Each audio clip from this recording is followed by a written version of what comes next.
Hey guys, welcome back to another episode. Today I kind of want to discuss self-confidence. I want to talk about that because self-confidence is a challenge in today's society. There's different factors and different reasons as to why someone will struggle with self-confidence, but I know that it's something that a lot of people struggle with, and I myself have struggled with this. We have external factors that impact our self-confidence, and we also have internal factors that impact our self-confidence, and then when you mesh that together, it causes this low self-esteem, this insecure, this self-doubt, not really understanding what value you bring in the world. It causes these thoughts and these insecurities to pop up in your head, and you start to experience diminished self-confidence. So I just want to talk about that because it's a challenge, right? And I kind of want to, speak on my journey, but just speak on ways in which we can boost our self-confidence in this life, in this world where we're constantly triggered or seeing things that make us question who we are. I feel like self-confidence is strong self-belief in who you are,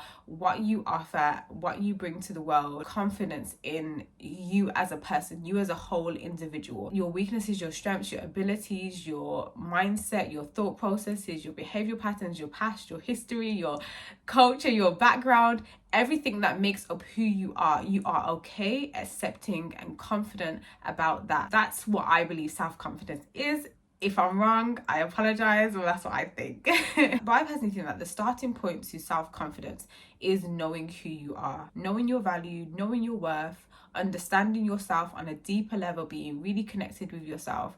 That's one of the starting points to having self-confidence, because when we don't know who we are, we don't know our value, we don't know our worth, we don't know what we bring to the world, how can we feel confident in who we are supposed to be? With age, with experiences, you begin to know a little bit more about yourself, so you're constantly learning about who you are, right? But I feel like we all have like a basic idea of who we are. One of the ways in which you can know who you are is, for one, asking yourself, who am I? So write down who you are in terms of your likes, your dislikes, your strengths, your weaknesses, some of your experiences, your personality traits, all these things. Write those things down to give yourself a broad idea of who you are. But also, to know who you are is to go back to your roots, your foundation. That could consist of your family members, your parents, the relationship that you have with your parents, or your childhood as well. So what were some of your childhood experiences that has shaped you now as an adult, that has impacted the way that you view yourself, your confidence levels, your self-esteem? Trying to understand your roots in your childhood as well is a great starting point for you to understand who you are, and then again ultimately getting to a point where you develop your self-confidence by knowing who you are, right? And one of the factors which impacts our self-confidence is our childhood experiences, or the narratives that we were told as children. That's when the internal and external factors come in. In the ideal world, as children, we are supposed to be in an environment where we are being nurtured, where we are being affirmed, where our personality is not being exploited, but it's being appreciated, it's being respected, it's being loved, it's being accepted, because our early experiences are what follows us through to our adulthood. Our early experiences are what shape us as individuals, shape our mindsets, shape our beliefs, and shape how we view ourselves. So for example, if you had a childhood where you were rarely affirmed, where you were abused in some way, you was disrespected, you were treated unkindly, you weren't nurtured, and you were neglected, your personality was too much or too little, you were too quiet or too loud, and you were getting jabs back and forth about who you are as an individual, as a child, you're growing up to shape your personality. Can you imagine the impact that's going to have on your self-esteem? As a child, you're so vulnerable. You're like a sponge. You're taking in so much from everyone else whilst you're still trying to understand who you are as a child, as a person, who you're supposed to be, who you should show up in the world. You're also having to deal with external, outside things. It's not just like what's happening in the home, it's also what's happening at school as well. When you're experiencing unkindness at home, and then you go to school and then you experience unkindness from another school child, that's just gonna add to the mixture of low self-esteem. That's just gonna add to your negative feelings and the way that you view yourself.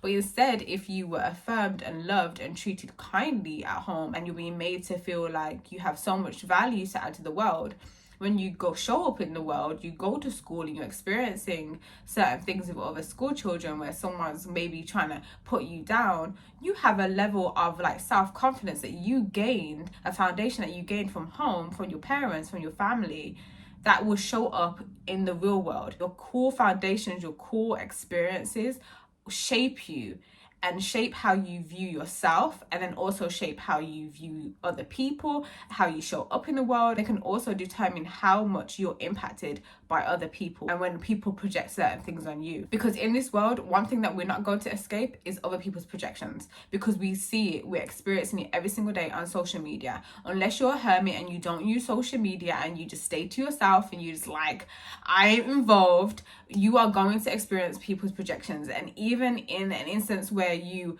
keep to yourself, there's probably someone outside that you don't know, a stranger, that's going to project something onto you. So that's where your level of self-confidence has to be strong and firm enough to not allow anyone's projections to penetrate you, penetrate your spirit, and penetrate your self-worth. So when it comes to understanding yourself, it's understanding your early experiences. What narratives were you taught in childhood? What were things that were told to you as a child? What were things that you witnessed and experienced as a child as well? But outside of like, you know, the negative things, what were some of the things that you enjoyed as a child? What were some things that you loved as a child? What moved you? What gave you that childlike energy, that joy, that spirit? Because that also shapes who you are as well. Because sometimes you'll notice that some of the things that you liked as a child, they show up in adulthood as well. It's about looking at those two things and seeing how the external experiences have now impacted you on an internal level. Regardless of what you experienced, you can always decide to not allow people's judgments, unkindness, insecurities, projections, hatred, jealousy, whatever the negative thing is, to impact you and your self-esteem, impact you on an internal level. It was a norm for me to be criticized. It was a norm for people to kind of throw jabs at me, basically, and kind of make me feel as if I'm not good enough, as if I don't have value and things to bring to the world.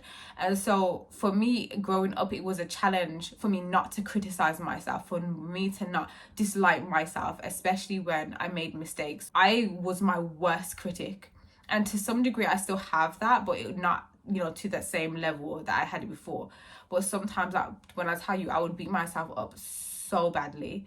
I would call myself stupid, dumb, an idiot. I would say the worst things to myself. It was almost as if I fed into this narrative that I had internally, that I'm not good enough, that I'm not worthy, and I'm not valuable. And then I just kind of spent a lot of my teenage to my early 20s trying to prove myself to people.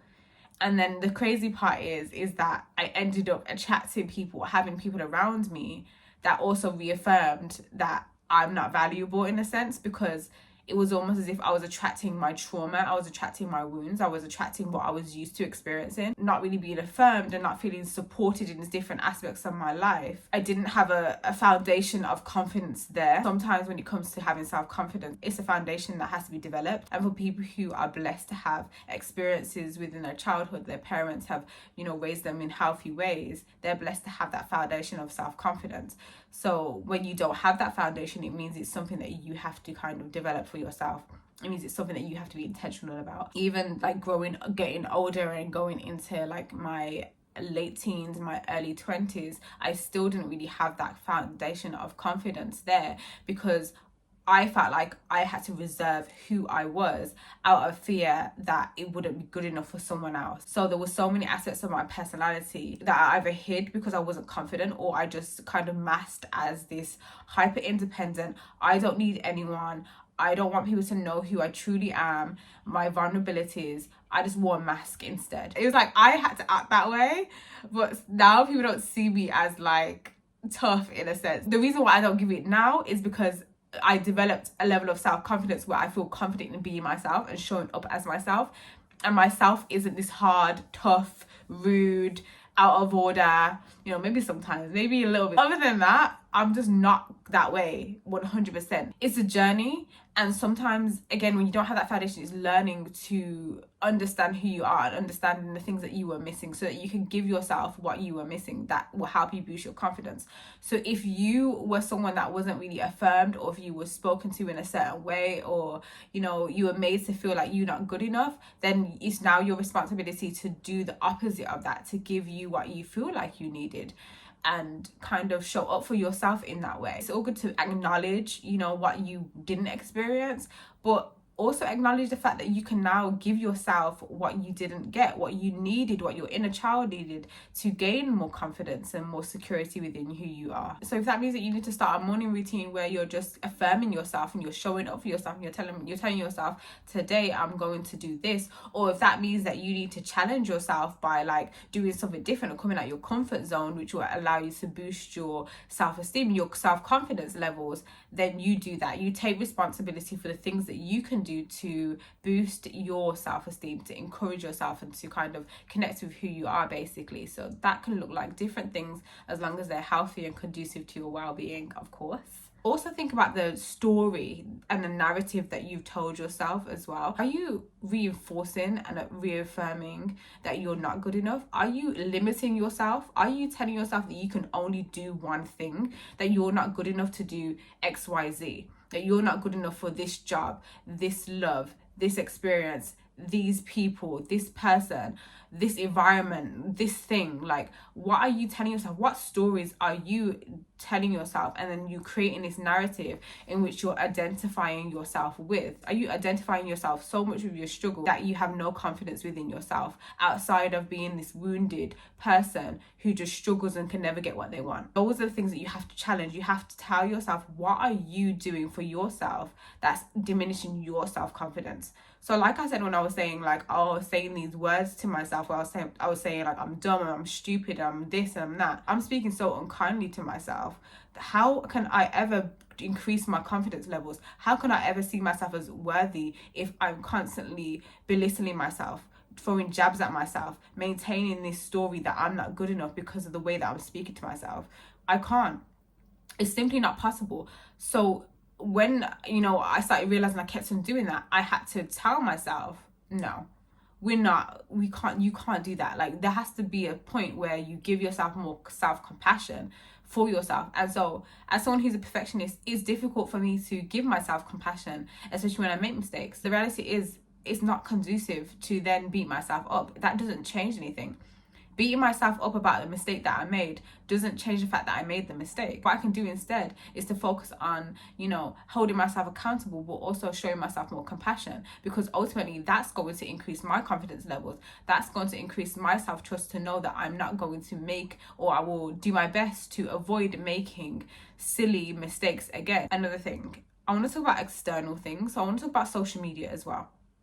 Because, honey, social media has really changed the landscape of things, has really changed how a lot of people view themselves. This is why we have people doing surgeries that are dangerous, because obviously we're exposed to a lot of false narratives. We're exposed to a lot of opinions, a lot of projections, a lot of ways in which we feel like we should live our lives. Our insecurities are triggered because we're being exposed to things that we probably shouldn't necessarily be exposed to on an everyday basis. All these things that can cause insecurities, that can decrease our confidence, and that can also increase self-doubt within us, within our ability and within who we are and our lives. Pressures to show up as a certain way, pressures to look a certain way, pressures to be a certain way, pressures to be a certain woman, pressures to be a certain man, pressures to live a certain lifestyle, have a certain thing, have a car, have a house, have an apartment, have a this, have a that, have a designer, have a bust-down wig, have your nails did. If you're a man, pressures to be a man that is making all the money and has to splurge on all the women in their lives. Be certain things that are outside of who you are. We have those experiences every day, and we also have to deal with people's projections on top of that. We have to deal with people telling you that, no, this isn't the right way to live, but this is the right way to live. And the reality is, like, who died and made you in charge? But the thing is, we feed into it sometimes. But when we feed into it is when we decrease our self-confidence. When we take those opinions as facts and decide to say, hey, this person's saying that I should have this at this age, and you take that in as fact, what is that going to do for you? That is going to decrease your confidence within yourself. That's going to make you feel like you have to rush into being something or doing something that does not align with who you are or where you are at in life. It will do more harm than good. Now, granted, certain things on social media can absolutely motivate us. If you have something in you where you want to get a certain thing, or you want to have a certain lifestyle because that aligns with who you are, and then you see it online and someone's doing it, that's definitely very motivating. It's definitely very encouraging. You also have to decide how you're going to let certain things impact your self-confidence and the way that you view yourself. But at the same time, you also have to really be careful about the things that you're taking in and taking in as gospel about yourself and about life and about, you know, your womanhood or your manhood. The healthiest way for me to live is to see life as I am my own person on my own journey and in my own lane. And that's just that. My life does not have to look like other people's life because that does not align with who I am. I also had to learn to really be confident in what I offer the world. And I think that's the problem, is sometimes we're trying to figure out who we are through other people. That's why you see a lot of people kind of doing things or being things that seem very similar to other people. Our confidence diminishes when we try to be like other people. You are not someone else. You are your own individual person. And when you begin to live a life that is congruent to other people, how other people act, how other people dress, how other people show up, what things other people do, you are doing yourself a disservice. And then that will ultimately decrease your confidence within yourself, because then you might not feel comfortable with how you're acting, because how you're responding, the things that you're doing isn't actually in alignment with who you are, right? But it's almost as if you're following a narrative that hasn't been set by yourself. It's been set by other people, by other things that you see on social media. But not just social media, it could have been set by like your parents. For example, let's say you had an experience where your parents had told you, you have to have this type of job, you have to live this certain type of lifestyle. And now you feel repressed and unconfident because who you are is not being valued. Who you are is being told that it's not good enough, essentially, that you have to have a life and look, and your life has to look and be a certain type of way. It's really important to be mindful about what you allow to kind of seep into who you are, into your spirit, into your soul, and what narratives you allow to kind of show up, which will diminish your self-confidence, which will make you feel like you're lacking something. And I think that with social media as well, there's a lot of lack that we experience and we feel, especially when we look at people and we see that they are doing certain things or they're living a certain lifestyle. We start to look at ourselves as if we're not good enough. Why don't we have that? Why don't we live this certain lifestyle? Well, you are not them and they are not you. And don't get me wrong, for me it's still a challenge, because at the end of the day, I'm doing what I'm doing now. Like, I'm doing content creating. And there's so many more content creators. There's content creators who have bigger followings than me. There's content creators who get more engagement than me. There's content creators that are, you know, making money and collaborating, and I haven't really even reached my peak yet, you know. I'm still climbing the ladder. And you know what? That has brought a level of insecurity. It has made me question myself and my value and my worth, and has impacted my self-confidence to come up here and speak and set up my camera and speak to people about things that are resting on my spirit, because I thought, is what I've got to say good enough? Like, what's so special about what I've got to say? You know, compared to so-and-so person who has a bigger following or has other things going on in their lives. When I do feel that way, I have to remind myself that I am who I am. And I was placed on this earth to do what I was supposed to do. The things that I've experienced, the family that I come from, the things that have shaped me, have led me to this point. And I'm okay with that.